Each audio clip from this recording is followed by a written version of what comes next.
once you started expanding your staff, were other people who are part of your staff, did they have the big picture? And then also, what about people at the World Bank and these other large organizations that you're kind of a front company for? Did they have the big picture? Great question, Mike. And the question to the answer to both of those questions is essentially no. At the World Bank, there were people that knew, and the people at the top certainly knew. But most of the people who were analyzing my reports and did not, and in fact would try to punch holes in my forecasts. I had to defend them very, very strongly, which I became very expert at doing and very good at doing.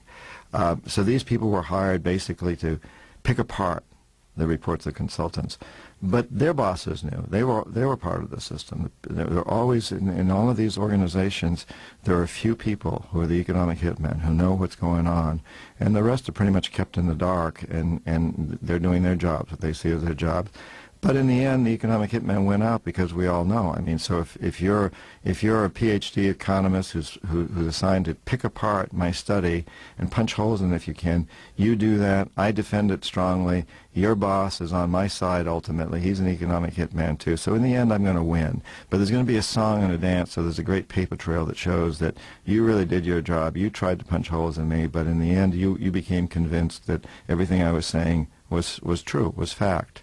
And you get promoted, and you get a good bonus. Well, maybe at the World Bank it's a different set of bonus systems, but you get the goodies too by going along ultimately. As far as the people that I hired is concerned, and this became a very important part of my final decision to leave that world, because I kept hiring young men and women to go out and do the same thing I was doing, but I never told them that they were doing it. They did not get the benefit that I get of a Claudine who trained them and said, this is what you're going to do and you're in for life. Instead, I told them what the results were that I wanted. If they went off to work in Saudi Arabia or Bolivia or wherever I sent them, I let them know that they better damn well come back with a really high forecast, with the kind of numbers that I wanted to see.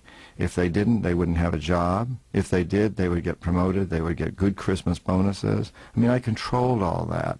And I also was very manipulative in convincing them. I mean, and at the time I was also publishing a lot of professional papers. I had a couple of very astute young people working for me. One was a PhD from MIT, a mathematician. He got his PhD from MIT when he was 22 years old. He was a young man from India, and brilliant.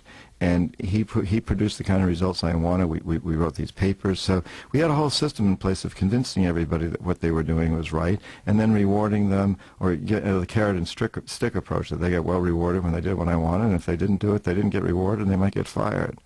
So they didn't have the same benefit that I did of being told, this is what you're doing.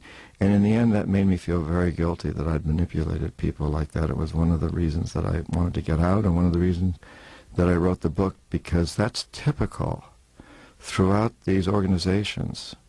There are people doing that.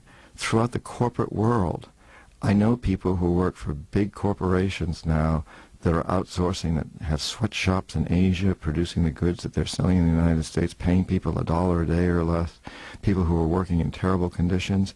And the men and women who are in charge of those operations out of places like Seattle and Portland and San Francisco and various other places, these men and women are going into these countries. They know, in their hearts, they know that what they're doing isn't right.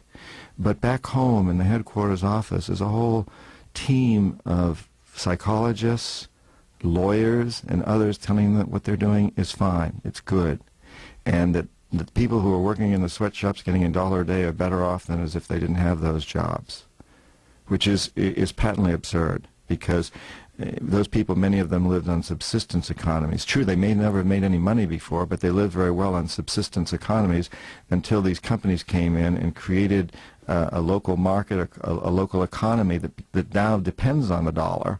So in a very few years, they've gone from living subsistence lives and statistically having no money at all, totally impoverished statistically, but their lives are quite good, to now suddenly having to work for these big corporations, working in these sweatshops, making $1 a day, dependent on the dollar economy, or maybe it's $10 a day, whatever, but dependent on that money, and the subsistence existence they had before is gone, and then that company the next year decides that the labor pool is cheaper someplace else, and they move out. And these people who become dependent on these pittances they've been paid by our companies suddenly don't have even the pittance. And it's a terribly tragic situation. And the men and women who are the equivalent of the corporate economic hit people who are doing this, I know them. I know a number of them personally. In their hearts, they know what they're doing is wrong, but they're being well rewarded. Their families are being taken care of. Someone's patting them on the back saying, isn't it wonderful that you're making it possible for these people to get $1 a day? And they have a whole team, as I said before, psychologists, economists, and lawyers telling them that everything they do is perfectly good and for the best and for the best of the world. That's how we build empire. So tell us about Panama, because it became evident when you read the book that you actually ended up having a friendly relationship with that country's leader. Omar Torrijos, yes, I would like to think of him as a good friend, and you know, as I think I said earlier, Mike, sometimes when I look at my own story, and I just heard you ask that question, I'm thinking Omar Torrijos. When I first went to Panama, his picture was up on this billboard, and he was a mythical figure to me. He was probably going to be up for a Nobel Prize had he not been assassinated. He was one of these bigger-than-life people, and to think that I spent time with him and met him, as I look back, is just pretty amazing to me. This young man from rural New Hampshire, and my life, it seems unbelievable to me at times. If I hadn't lived it, I'm not sure. You know, and as you read the book, I tried to write it to bring out some of that feeling, and sometimes it reads more like a James Bond novel, I think, than the biographies of most economists. But that's the life I lived. It was that way. Great food, great booze, fast women, and lots of power, money, sex, the whole works, you know. And Omar Torrijos was a magnificent man. He had his faults, like everybody. But he saw that clearly what I was going to do. He invited me to this little bungalow outside Panama City to have a private meeting with him. And he said, look, you know, I know what you're doing. I know the game you guys are playing. And I know what you're going to do is inflate all these forecasts, and you're going to give me a system that I can use and a few of my wealthy friends, but my country's going to suffer, and your country's going to get rich, and you're going to have a hold on me. What you really want is my canal. So I'm not going to let this happen. He said, you know, but what I will do is if you will agree with me to come in here and do a study and you know, put together a plan that really helps my people, helps the poorest of the poor, then I'll see to it that you and your company get more and more projects. But you got to be honest, you got to do good work. So basically what he was telling me is, don't be an economic hitman, be what you know, truly be what you say you are, and do a good job at it. And I welcomed this, of course, and ultimately so did my company, because it got business. But of course, what Omar Torrijos was doing in this process was define the whole system, because the system is built on an assumption that the people at the top are all corruptible.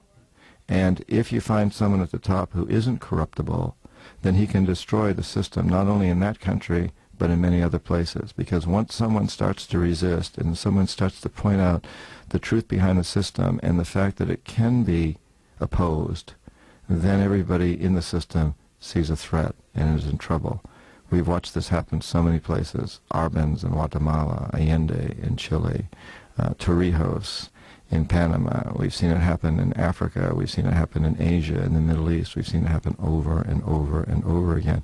And these men who take that stance are taking their lives in their hand, literally. Now, Torrijos successfully ultimately negotiated a canal treaty with President Carter's administration. The canal treaty passed our Congress by one vote, and it was very divisive. And of course, the right-wing conservative elements strongly opposed it. The other thing that was happening is that Torrijos was negotiating with the Japanese to build a sea-level canal. The current canal is based on locks, and it can't take the largest of our ships. And so a sea-level canal would be able to do this. So the Japanese were saying that they would finance it, and then, of course, if they financed it, they would construct it. Well, this deeply upset our big construction companies. And at that time, the president of one of those largest companies was George Shultz. The senior counsel lawyer at Bechtel was Caspar Weinberger. They were very incensed that Torrijos was even talking to the Japanese about this. After the Canal Treaty was negotiated, Carter then lost the next election to Reagan. Shultz came out of being president of Bechtel and became Secretary of State. Weinberger left Bechtel and became Secretary of Defense. And the Reagan administration tried to renegotiate the Canal Treaty with Torrijos. He wouldn't do it. They tried to get him to agree to specifics like leaving our military bases in there. And most importantly of all, they desperately tried to get him to stop talking to the Japanese about a sea-level canal. He refused. He was a very integritous man in these regards. He absolutely refused. And so one day his Twin Otter plane, the presidential plane, blew up, and he was killed. And I was waiting for it to happen. This is the way the Jackals do things. And there was a lot of evidence that a tape recorder that he'd been given before the plane took off was a bomb. There's no question in my mind, and there's no question in a lot of the minds of a lot of the investigators throughout South America. People knew that this was a CIA-orchestrated assassination. Of course, it hardly made our press. And next, Noriega took over. And Noriega was not an Omar Torrijos by any means. He was a much more corrupt individual. He had a lot of very unpleasant personal habits. He was not charismatic. But he stuck to his guns to a large degree. He, too, refused to give up negotiating with the Japanese. He refused to renegotiate the Canal Treaty. He refused to allow the American military bases to stay. They left and went to Ecuador. So as an upshot of that, of course, we invaded Panama in 1989. 2,000 to 3,000 Panamanians, innocent civilians, were killed in the process. And Noriega was taken prisoner and still sits in a prison in Miami, Florida. Did you ever hear firsthand about using the Jackals if you guys failed in your endeavors? Was that something that Claudine had told you about? Or, I mean, how do you know that for sure? Yeah, Claudine did tell me about that. It was one of the motivating forces for me to do a good job, and all of us, economic hitmen. We didn't want to see the Jackals come in. I sure did not want to see Omar Torrijos assassinated. So it was an inspiration for us. It was one of the things that concerned me when I worked out this deal with Omar, to really do the real job rather than an economic hitman job. And I talk about this extensively in Confessions of an Economic Hitman, that at one point I got very concerned that Torrijos, that, all right, I'm going along with what he's saying, and I'm happy that I'm doing it, but what's the implications for him, and ultimately for me? We knew the Jackals were always there lurking in the shadows, and it was a tremendous push for us to do what we were supposed to do and do it efficiently so they wouldn't have to come in. They're very much a part of the system, and I knew a number of them personally, and I still do. I know a couple of them who are now in Iraq. And do they work through U.S. governmental organizations like the CIA? And I ask that because we're looking at more and more in this day and age where private contractors, at least for military operations, are being used, the DynCorp, things like that. Correct. That's how they work. The Jackals, the Jackals that I know are never CIA employees. They work for companies like Executive Solutions, companies with names like this. I'm not even sure they get the names right, but Global Alternatives. Most of these companies, incidentally, are offshore companies. They're British or Australian. They're not U.S. companies. So the people who work for them don't pay U.S. taxes. They don't pay any taxes. I have a good friend who's a Jackal who's in Iraq today. He's been in this business for years. He's making over $300,000 a year tax-free. And They, of course, they're not paid by the Defense Department. They're usually paid. The companies get contracts with the State Department.